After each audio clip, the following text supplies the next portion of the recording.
Thank you very much, Mrs. Neris Bas. Then it's a great pleasure, and I hope this presentation can be shared with the participants. I think it's very useful. Then it's a great pleasure for me to introduce the moderator, Mr. Hans Olav Ibrekk, who is a special envoy on climate and security at the Ministry of Foreign Affairs of Norway. Please. Thank you very much, Heidi. I was just walked back in the room, and for some of you it might be a little bit difficult to hear, so you're more than welcome to move up front if you have some difficulties hearing. But first of all, let me thank our keynote speakers for setting the stage for our discussion here today. I think that actually three key issues emerged from their presentation. And of course, the first one is the green transition that we are now all involved with.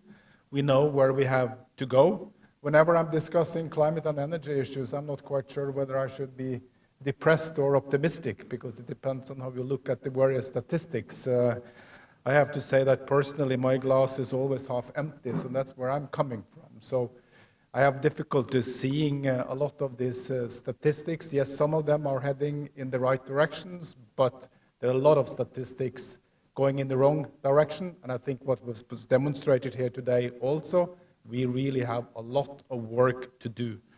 And the UN needs our support. And I think the good message is that there is actually a lot of business opportunities into these areas that we need, and then we need to develop these partnerships between the UN, governments, private sector, and NGOs. And we've started from the more official side, if I can use those words, through the Renewable Energy and Peacekeeping Compact, that I'm pleased to note that 6 peacekeeping missions have actually joined, and we launched this formally in Abu Dhabi at the IRENA Assembly in January, and there was a lot of interest, I have to say. A final point that I picked up, which is important for me coming from the energy side, is also this is an opportunity to leave a positive legacy behind. This is a way that we can help then countries to increase access to electricity, and of course we always have clean cooking, which is the challenge. But there's several hundred million people without access. And it was highlighted today that the UN then represent 20 to 40% of the energy or electricity production in some of these countries. And how can we use then the UN as an anchor client to give access to electricity to people? And I think that is, for me, really important. As moderator, I would have to apologize from the outset. I'm a Norwegian, I'm not very good in English and in various languages, so I will not get your names correct.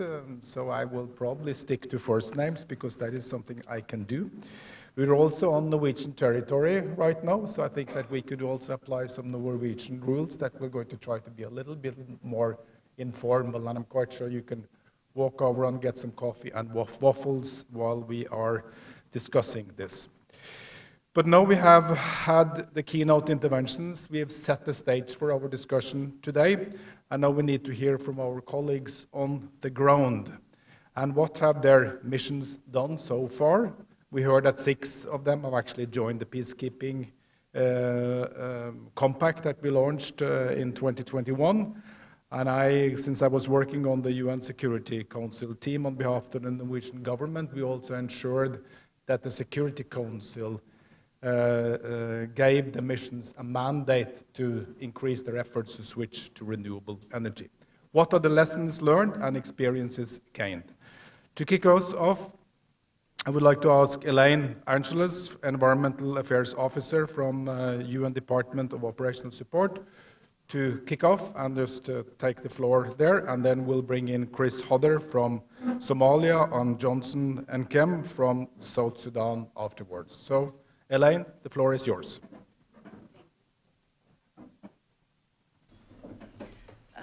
Good morning, everyone. I have some slides just to help complement with the visuals. If you can share that, please. Thank you so much. Okay, so I'd like to just jump in right in with a brief context, and some of these you've heard in the introductions. Just to say, next slide, please. That environmental management, next slide, please. Environmental management is in the field is a priority for the UN, obviously.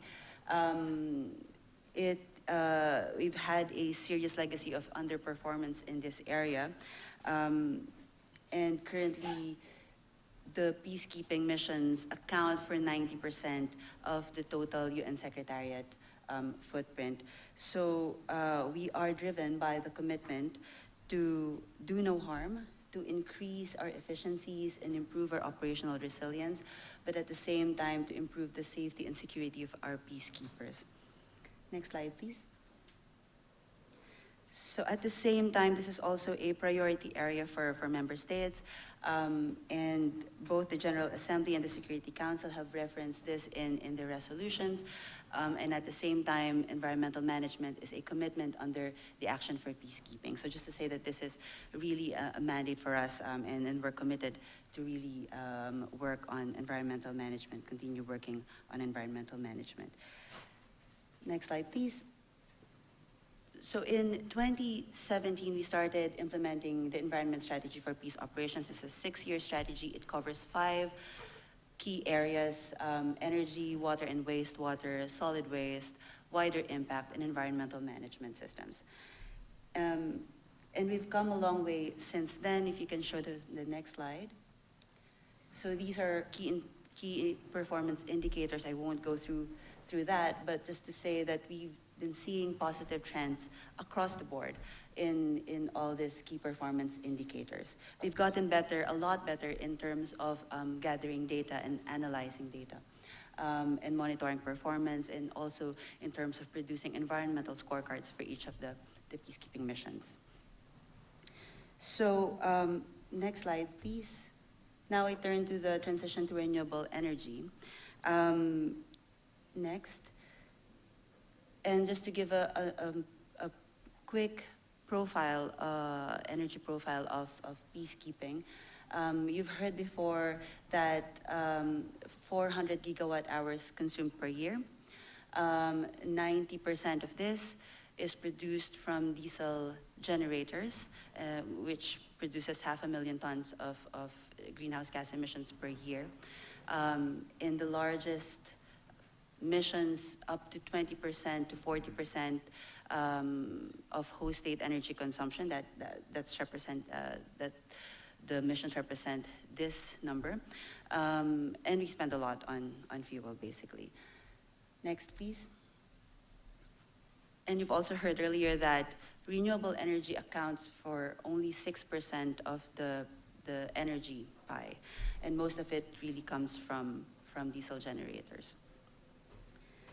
So next,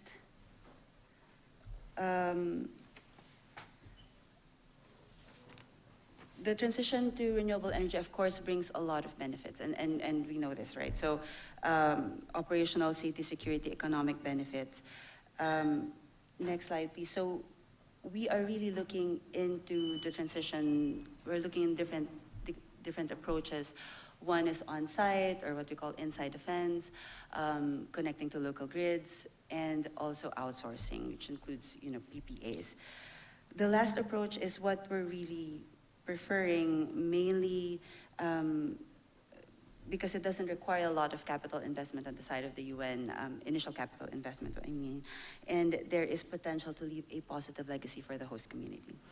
And next slide, please. In this way, we are able to be an anchor client and leave the renewable energy infrastructure to the host community after we leave, or in some cases, while we are still there. So next slide, please. So finally, let me just mention that under the Renewable Energy Compact, which was mentioned earlier, we have identified several potential projects, as you can see in the slide, and we can work together with the private sector and other partners in pursuing these. So that ends my short presentation. Thank you.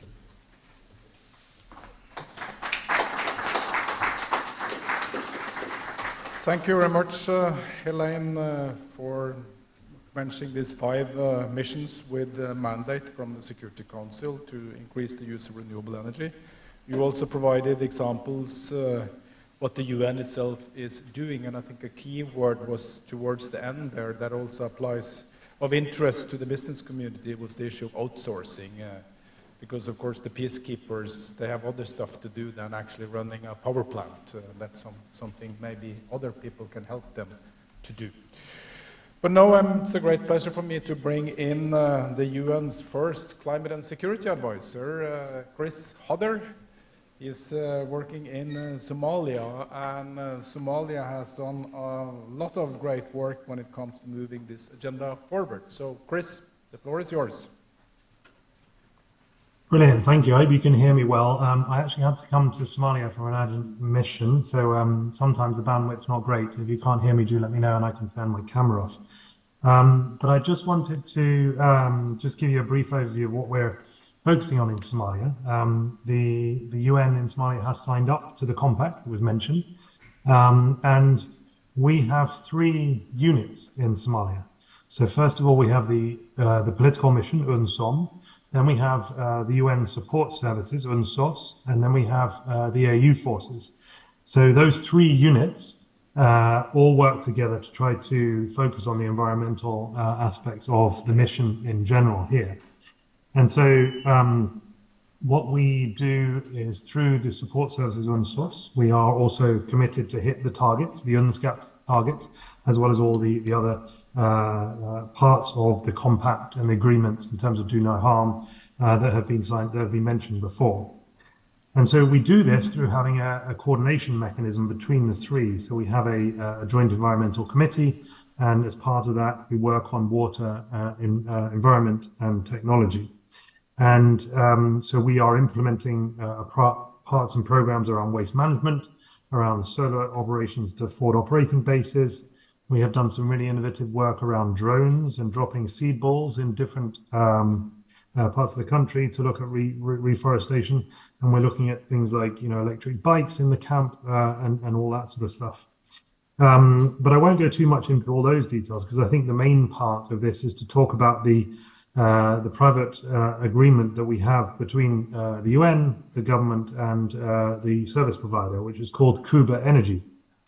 And so the government and the southwest state in Somalia signed an agreement with Kuba Energy back in 2020. And the UN then is therefore a client of Kuba Energy. And the UN and Kuba also signed a power agreement back in 2020. And this is a commercial contract, which is around 5 years, starting from the commission date of the program, which hopefully should be in October this year. But basically, the commercial contract is around the provision of energy to the UN over this 5 years, with an option to extend over 10 years, and the UN will pay per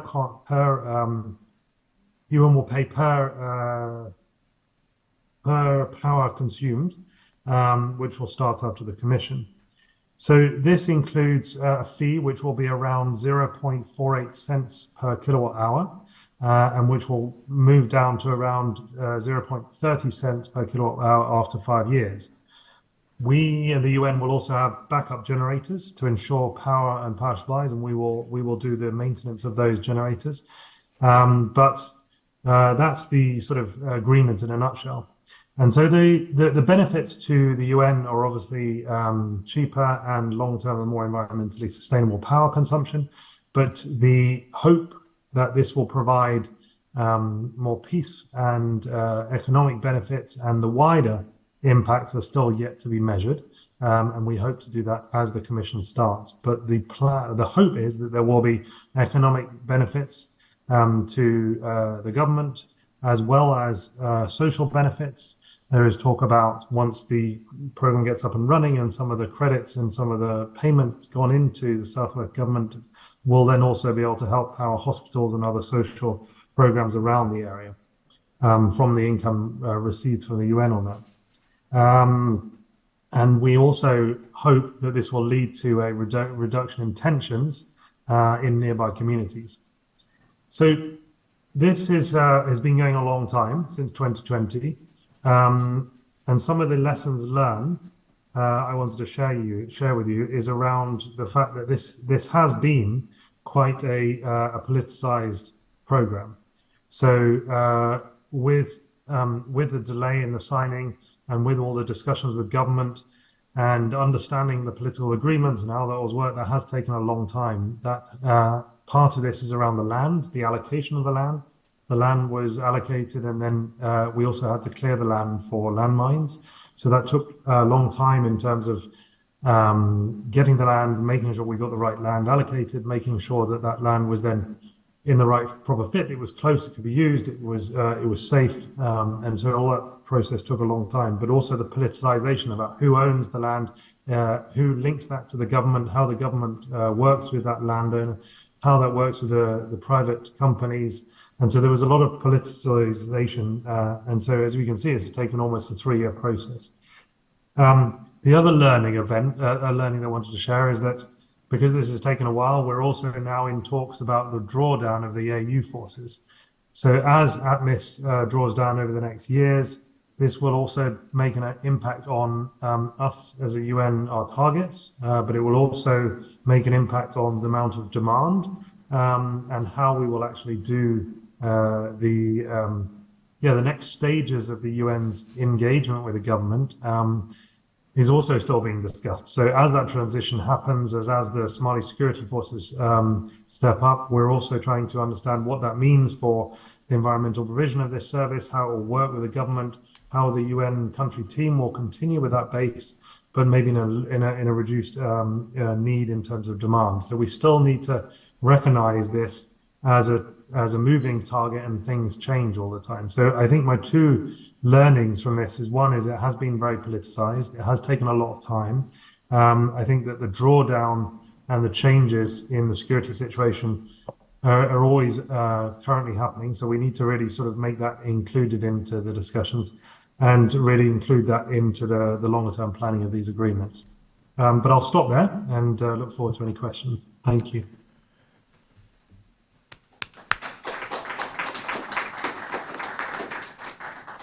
Thank you very much, Chris, and I think you highlighted very well the challenge of being the first mover in this.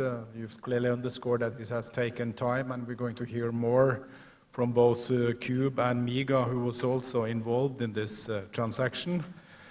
So we'll hear about their experiences also.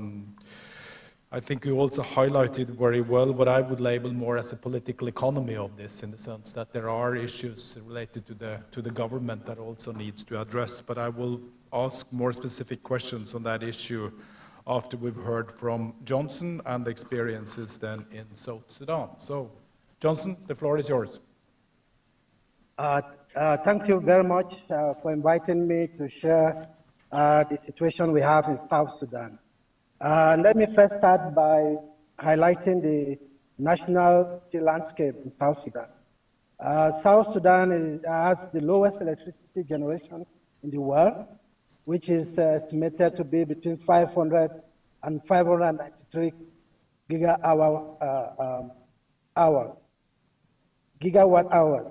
This is very low compared to neighboring countries like Ethiopia that produces 15,000 gigawatt hours. This is just to highlight the kind of situation where we work under. Incidentally, even what they produce, 99% is from diesel, which again tells you that there are very little opportunities for UNMIS to source for energy from elsewhere nationally. According to the IEA, South Sudan has the lowest consumption of energy in the world, which stands at 2.7 gigajoules per person. That again is deplorable. A majority of the people depend on biomass energy, 95%, which is an indication that even in the IDP camps, the tendency is that people will depend on firewood and charcoal for household energy. And that has serious effect on deforestation, because the record shows that over 2,776 square kilometers of forest is deforested every year just for firewood. Again, it's a very, very serious situation. Just to come to UNMIS, again, just to give you a quick picture, UNMIS was established in 2011, and there is over 18,000 personnel The total energy demand UNMISS is approximately 81 kilowatt hour per year, which is quite significant of the 400 gigawatt hours that we had in the previous speakers. So that makes it very, very important for UNMISS to take some major steps to shift, because a lot of that energy is generated from diesel, just like for the country. So let me share with you some of the immediate steps that UNMISS has done. In response to the energy situation, UNMISS has taken some very major steps to promote growth of host states' renewable energy capacity, working with the private sector, and also trying to use peacekeeping mission as a key way of anchoring local electrification projects. And some of the things we have done, UNMISS, as we heard, is part of the 6 missions that have signed up to the compact in 2021. And it's something that the SRG finds it very, very critical to make sure that we push forward with. A lot of that involves that it will help to improve the amount of greenhouse gas emission that we contribute in the country. Because currently, UNMISS alone is responsible for almost a quarter of the total greenhouse gas emission in the country. Furthermore, the shift is critical under the United Nations Secretariat Climate Action Plan, as we heard before. So we are taking major steps already with a number of initiatives to translate the commitment to specific action to pursue this ambitious portfolio. And some of that includes some flagship energy initiatives, such as the Renewable Power Purchase Agreement, which we are piloting in Malacca field office to meet at least 85% of the emission energy requirement in that location. We have also, there are also upgrades to the mission existing installed grid-tied solar plants in WOW and in the UN House in Juba to hybrid farms. This will improve efficiency of the solar farm, enabling storage of excess solar power produced during the day. Pilot projects are also ongoing to connect the mission's compound in Juba to a proposed composite solar and thermal energy grid plant by a local electricity distribution company that seeks to provide solar and hydroelectric energy to Juba City. The mission is currently having technical discussion on the scope of this project. Fourthly, there is acquisition and installation of containerized standalone solar power modules to be installed in 4 selected field offices as pilot projects. Provisions of solar power supply to water treatment plants and pump stations at UNMISS headquarters in UN House, using leftover PV panels from other projects to replace current power supply from diesel generators. There's also the installation of mini grid-tied solar farm at Bor, a big Bor field office using leftover PV panels, which all of this shows that the transition to renewable energy is really critical for the UN system, because we recognize that it will reduce costs and increase the contribution of UNMISS to the host country's effort to reduce its greenhouse gas emission under its increased ambition stated in the NDC. However, this effort, there are some challenges to really achieve the renewable energy target. We still have a long way to go, and it will require the support of the private partners and international organizations, as well as the member states, to support this important initiative. I will stop here, and I will be happy to take questions to further explain some of the things we are doing in South Sudan. Thank you very much. Thank you very much, Johnson, for presenting the status in South Sudan and what your mission is actually doing there. And you've also initiated some pilot activities that I'm quite sure we will hear more about. But let me now ask some questions to the 3 panelists, Elaine, Chris, and Johnson. So maybe I'll start with you, Elaine. We have the targets, 80% by 2030. We are at 6%. What will it take to get there?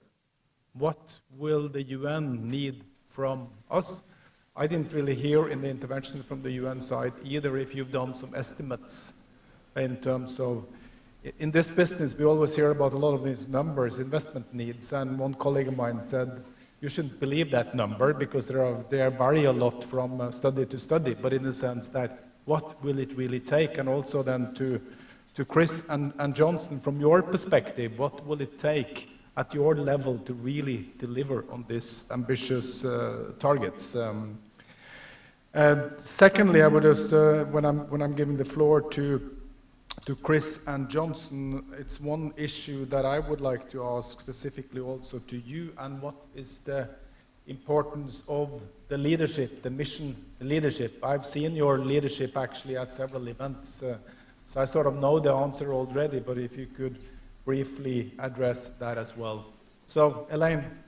Thank you. Yeah. What will it take? Yeah, so there's no one size fits all is what we're always saying, right? So it's a combination of these different approaches that we're looking into.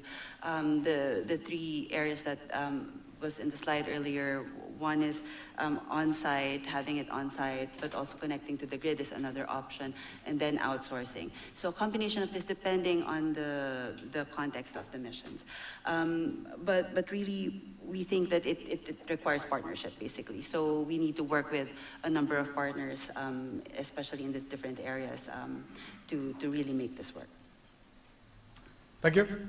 I don't know whether I should be optimistic or pessimistic, but I'm quite sure that we have the target and now we really have all of us to work together to achieve it. Chris, Johnson? Yeah, so I mean, I think that I would agree with the previous speaker.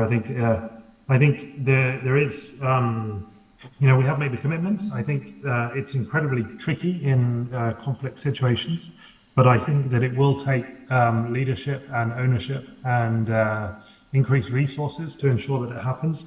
But I think that, as you were saying, Hans, one of the big things is getting leadership. And if we have strong leadership, which we do in Somalia, I think that we can try to make an impact on those. I think obviously there's the biggest part of this is the competition between short-term needs in terms of the stabilization and the security part, and trying to look at the humanitarian side versus the sort of more longer-term sides on the environmental and environmental impact. So I think it takes a behavior change. It takes a bit of a sort of mental focus on the fact that we really do need to have the leadership, the resources. We also need to follow up to make sure that all the processes are in place. And I think learning from the Cube Energy, but also from other programs and projects, really taking those learnings and trying to push them through procurement systems, looking at how do we ensure we have the right resources, and how do we do the political economic analysis. I think those things are really, really key. So yes, that's it from my side. Thank you, Chris. Johnson? Yeah, thanks again. Just like Chris said, I mean, there will be a lot of There we lost you. investment. I hope you can hear me. No, we can hear you. Oh, great, thank you. We really need buy-in from the government because someone has to secure the investment, whatever we put in, mindful of the fact that this is a conflict setting. So that is some of the things that we really, we are working hard with to make sure that the partnership is not just with the private sector, but with the government to own the process. Coming to the element of leadership of the mission, as I said before, the SRG has demonstrated its commitment with full ambition to this particular cause, which is again an indication that he's ready to improve the legacy of the mission when it comes to the energy transition element. And part of that involved that there have been the development of a transition plan in terms of what shall we do, what are the steps that will be taken. And some of the critical steps that is underscored in that plan is how to enhance capacities of national stakeholders to address some of the root conflicts, which is also linked to energy. There are lots of different entry points when energy comes into play. Then building of collaborative processes between the mission and the UN city, because that approach is very critical because of the the important role and complementary role that they have in terms of delivering the energy ambition of both the country and achieving the kind of national transition that will be required. And we try to make sure that this is anchored on the existing strategic framework of the UN CDF, because that is the UN country development framework, which makes sure that whatever we do can be delivered alongside the government national development plan. So these are some of the key areas that have been, we think our leadership has really put in place to make sure that some of these really become actionable and concrete activities could be taken on the ground. I will stop here, but happy to take further questions. Thank you. Thank you very much, Johnson. I see that we have a hand raised from an external participant, Anders Dahl. Jay? Yes, thank you very much. My question goes out to Christoph in regards to the current project in Somalia. My question, I have a few, would be, first of all, what is the size of the facility there? And you also mentioned that the process has taken 3 years. What was it supposed to take? And then my last question would go on I assume, since it was, you mentioned landmine clearing and so on, that the land is actually outside of the UN compound. And in that case, does the UN have any capacity to assist in securing the land necessary for such an installation? Thank you very much. Thank you, Anders. Chris, can you briefly address those questions? Yes. I'm trying to find the size of the project. I don't think I have that. I'll try to put that in the chat in a minute. All right, let me just turn my video on again. Sorry. I'm quite sure that we will hear from Cube and also Miga and some of these details. Yeah, because I think if you said Kube was in the room, so maybe they could provide some of those details. But in terms of the land, yes, it was outside, and yes, we were then able to secure it. We worked with the land clearing team en masse, and we did quite a lot of work with the security, the Somali forces, as well as the government, to try to ensure that the land was suitable and secured. So that did take a bit of time. I think the hope that we were going to get the project up in 1 to 2 years, but it's obviously been about 3 years now. So a lot of that has been due to the political engagement part. Over. Thank you very much, Chris. Could I also ask you another question that you've sort of alluded to already, but that is, of course, this issue of leaving a positive legacy behind and the role of host governments, host communities.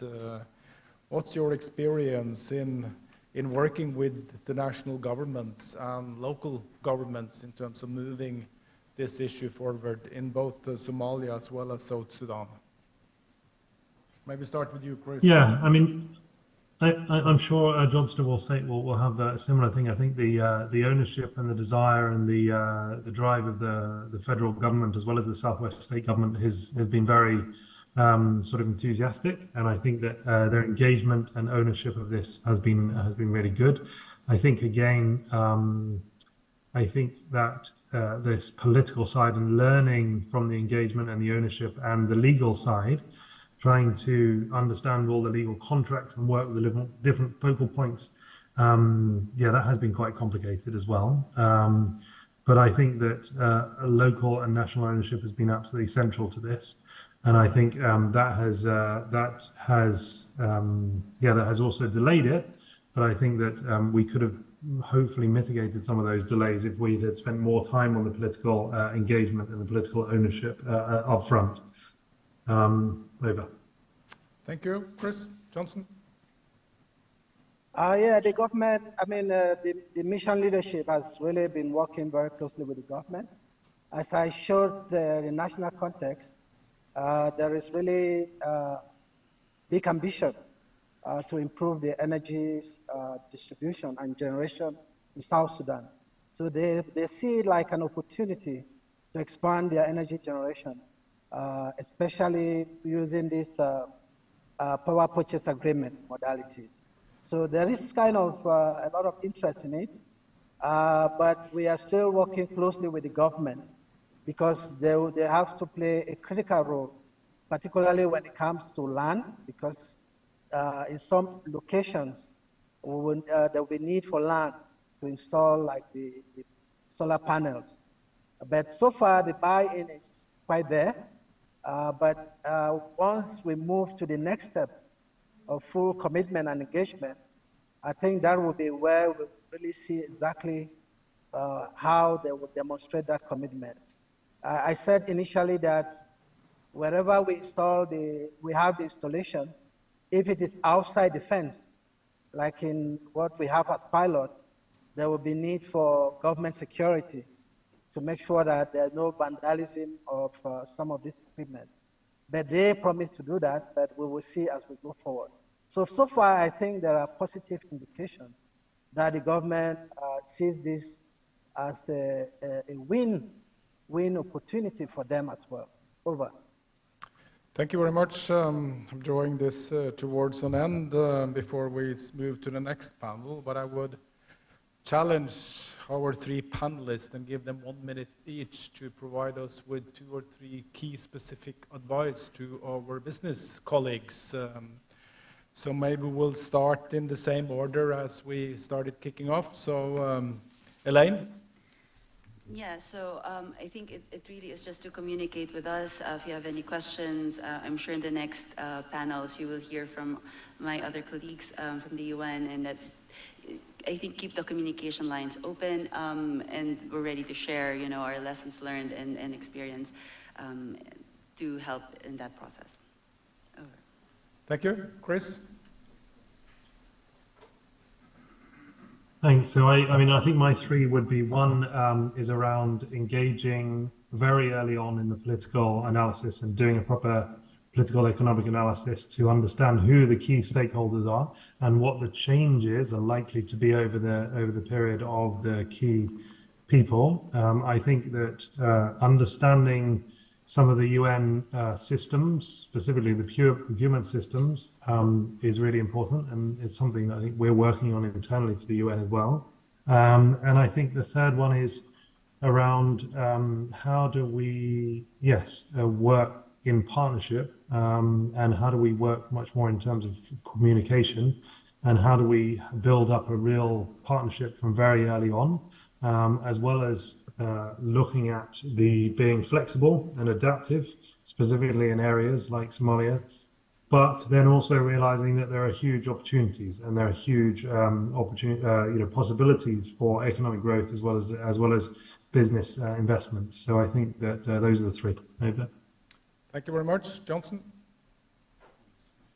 My first will be that there is a huge business opportunity, and the emerging market will soon explode once there is some stability and peace in South Sudan, because the kind of resource landscape is quite huge and attractive.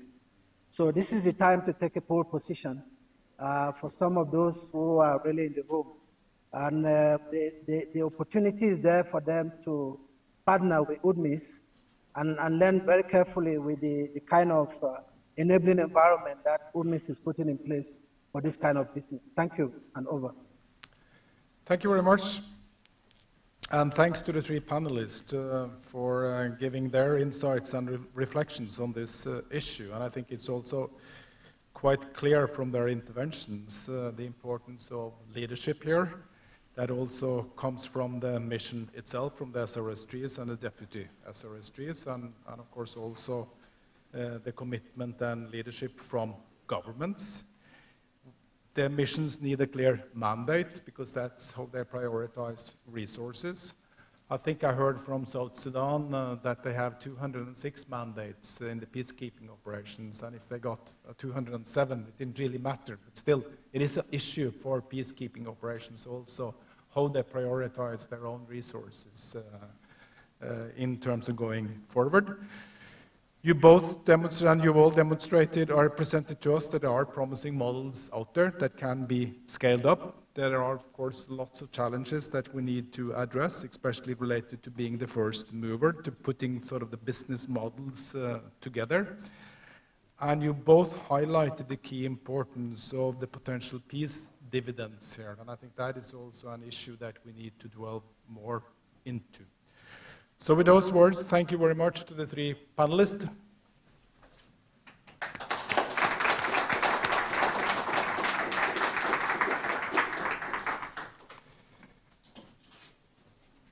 We are sort of right on time, but maybe I'll give you 3 minutes to go and pick up a cup of coffee and something to drink, and maybe if there's some waffles left, so I will then bring you back within a few minutes.